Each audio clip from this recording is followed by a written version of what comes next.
Nah, selanjutnya kita akan membahas tentang peranan virus dalam kehidupan. Apakah virus hanya memiliki peran negatif saja? Yang kita ketahui, pasti kalian berpikir virus hanya memiliki peran negatif dan merugikan untuk kehidupan manusia. Namun, jangan salah ya, walaupun virus ini merupakan sebagai organisme patogen yang menginfeksi sel makhluk hidup, namun ternyata virus juga memiliki peran positif bagi kehidupan manusia. Nah, di sini kita akan bahas mengenai peran negatif dan juga peran positif virus dalam kehidupan kita. Yang pertama adalah peran negatif. Nah, di sini virus itu mempunyai peran negatif bagi manusia, tumbuhan, dan juga hewan. Virus yang merugikan bagi manusia itu contohnya yang pertama adalah hepatitis.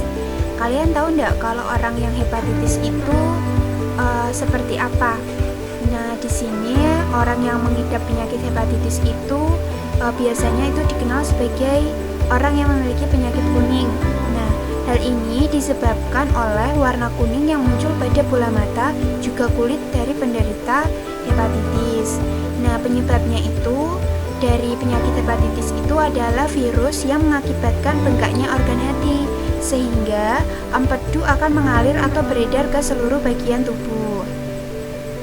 Kemudian yang kedua adalah influenza.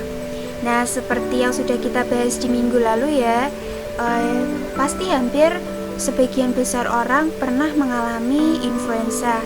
Di antara kalian pun pasti semuanya rata-rata sudah pernah ya mengalami sakit flu. Nah, influenza ini menyebabkan penyakit flu. Ketika seseorang terkena flu, maka badannya akan terasa nyeri, suhu tubuhnya naik, kemudian keluar ingus atau pilek, kemudian batuk, dan selera makannya akan berkurang. Kemudian yang ketiga ada campak. Nah, pada saat kalian masih balita, pasti kalian pernah diberikan vaksin campak. Nah, itu supaya apa? Supaya kalian pada saat dewasa ataupun tumbuh besar, kalian tidak terserang penyakit campak.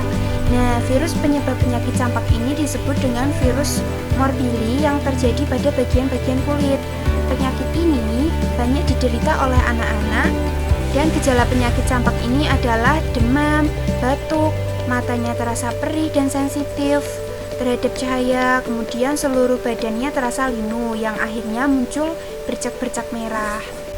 Yang keempat ada polio. Virus polio ini menyebar lewat makanan atau minuman yang terkontaminasi oleh feses. Infeksi saluran pernafasan pun juga dapat menularkan virus polio, yaitu pada awal infeksinya. Kemudian gejala dari orang yang terserang penyakit polio ini antara lain sakit kepala, demam, mual, muntah, kemudian leher dan tulang belakangnya terasa kaku dan juga meriang. Kemudian yang kelima ada Ebola. Nah, virus Ebola yang ditemukan di daratan Afrika ini, tepatnya di daerah Zaire atau Sungai Ebola, itu dapat terjangkit manusia atau menjangkit manusia dan mengakibatkan kematian. Virus ini menyebar melalui kontak kulit dan cairan tubuh yang menderita. Nah, awalnya penyakit Ebola ini menyerang sel darah putih, kemudian tembus ke berbagai organ tubuh dan lapisan tubuh. Biasanya dalam kurun waktu 1 minggu ini, yang menderita penyakit Ebola ini akan mengalami kerusakan berbagai fungsi pada organ seperti bagian-bagian ginjal dan juga hati. Yang keenam ada penyakit AIDS. Nah, penyebab penyakit AIDS itu kira-kira virus apa? Virus HIV ya. Jadi, virus HIV ini masuk melalui peredaran darah dan menyerang sistem imunitas atau kekebalan tubuh seseorang yang berfungsi sebagai penghasil atau produksi antibodi untuk melindungi tubuh dari serangan berbagai macam penyakit. Virus HIV ini termasuk ke dalam virus lisogenik. Nah, untuk meruntuhkan pertahanan tubuh dari seorang pengidap penyakit AIDS ini membutuhkan waktu kurang lebih 8 tahun. Untuk penularan virus HIV/AIDS ini bisa melalui jarum yang tidak steril. Jadi kalau misalnya jarum suntik yang sudah disuntikkan ke ke orang yang memiliki penyakit AIDS, kemudian jarum tersebut disuntikan ke seseorang yang tidak terkena penyakit AIDS atau orang yang normal, maka orang yang normal itu akan terserang penyakit AIDS juga. Nah, kemudian melalui transfusi darah dan juga hubungan seksual dengan berganti-ganti pasangan, ibu hamil yang menderita penyakit AIDS juga dapat menularkan virus penyakit AIDS-nya ini ke bayinya dengan ASI. Kemudian yang ketujuh ada SARS. Nah, SARS itu apa sih? Ada yang tahu nggak? Jadi SARS itu adalah Severe Acute Respiratory Syndrome atau merupakan sindrom pernafasan akut yang parah. Nah, penyebabnya itu apa? Penyebabnya adalah virus corona yang sedang booming sekali di kehidupan kita. Nah, di sini tanda-tanda orang yang mengidap penyakit SARS itu adalah mengalami diare, sakit kepala, otot nyeri, batuk kering, demam tinggi, radang paru-paru, dan juga sulit bernafas. Kemudian yang kedua yaitu virus yang merugikan yang menyerang hewan dan juga tumbuhan. Nah, untuk hewan itu contohnya ada penyakit rabies yang disebabkan oleh virus rabies atau rhabdovirus. Virus ini menyerang hewan-hewan berdarah panas seperti anjing, kucing, kelelawar, kera, dan juga yang lain. Kemudian yang kedua ada tumor atau kanker yang menyerang ayam dan unggas lain yang disebabkan oleh Ross sarcoma virus atau RSV. Nah, yang ketiga ada penyakit tetelo. Ya, ini biasanya menjangkit ayam. Nah, penyakit ini adalah penyebabnya adalah virus Newcastle disease. Kemudian untuk yang tumbuhan yaitu ada bercak kuning yang ada di daun tembakau yang diakibatkan oleh tobacco mosaic virus atau TMV. Kita sudah bahas ya bagaimana TMV itu di pertemuan minggu lalu. Kemudian ada tumro yang merusak padi lewat hama wereng dan penyebab padi kerdil. Kemudian ada turnip yellow mosaic virus, yaitu virus penyebab rusaknya daun kapas dan juga daunnya jadi menggulung. Nah, yang kedua kita akan masuk ke peran positif. Jadi di samping virus itu merugikan dalam kehidupan kita, jangan salah, virus itu juga memiliki peran yang positif dan menguntungkan bagi kehidupan kita. Contohnya apa sih? Nah, contohnya adalah yang pertama untuk pembuatan vaksin. Nah, yang pertama itu contohnya adalah vaksin MMR, Measles, Mumps, Rubella, yang berfungsi sebagai pencegah penyakit cacar air, gondongan, dan juga campak. Nah, kalian pernah kan sakit cacar air?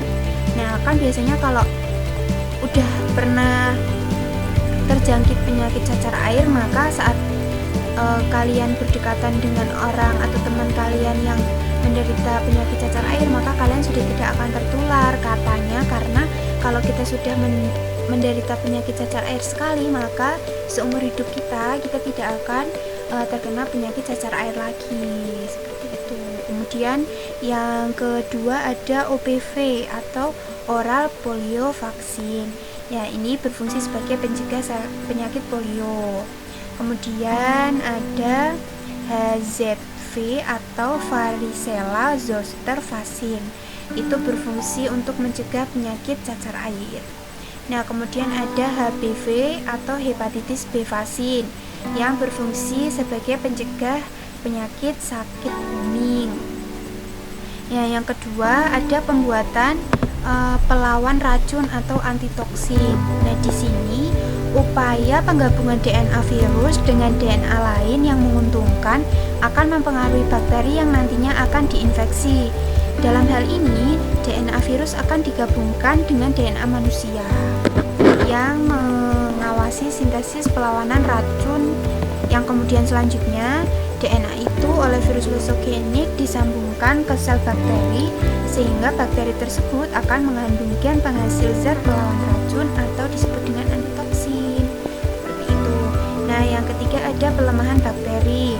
Di sini DNA dari virus lysogenik yang kemudian memasuki bakteri patogen membuat bakteri itu jadi tidak berbahaya. Nah, jika masuk ke dalam organ tubuh manusia. Kemudian yang keempat ada pemanfaatan virus dalam dunia kedokteran. Nah, di sini virus itu dapat dimanfaatkan untuk membuat peta kromosom yang penting di dalam dunia kedokteran, yang dapat membantu kedokteran dalam menjalankan tugasnya menganalisa dan membuat terobosan terbaru dalam bidang kedokteran. Terima kasih. Alhamdulillah, penjelasan dan juga pembelajaran pada hari ini sudah cukup. Nah, kemudian sesuai dengan KD yang sedang kita bahas, yaitu mengenai KD 4.4. Di situ kan KD-nya kalian diharapkan dapat melakukan kampanye. Nah, karena kita sedang dalam keadaan pandemi seperti ini, maka Ibu akan mengganti tugasnya dengan kalian bisa membuat poster. Nah, karena di situ sebenarnya itu melakukan kampanye dari virus AIDS. Nah, karena di sini dalam kehidupan kita sedang booming sekali virus corona, maka tugasnya diganti dengan virus corona. Silahkan kalian bisa membuat poster mengenai bagaimana bahaya virus corona dan juga bagaimana cara kita untuk mencegah virus corona agar tidak menyerang tubuh kita.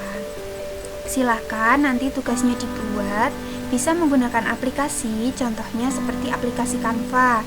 Nah, kalian bisa membuka nih tutorial YouTube bagaimana sih cara membuat poster melalui Canva, ataupun kalau yang mau mendesain sendiri menggunakan tulisan tangan, digambar, diwarnai dengan sesuka hati, itu juga boleh.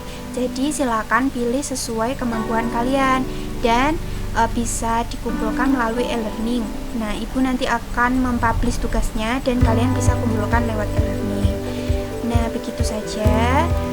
Kemudian nanti Ibu akan memberikan beberapa pertanyaan di room diskusi chat. Jadi nanti silakan ikuti pembelajaran dengan cermat dan jangan lupa gabung tepat waktu supaya tidak ketinggalan.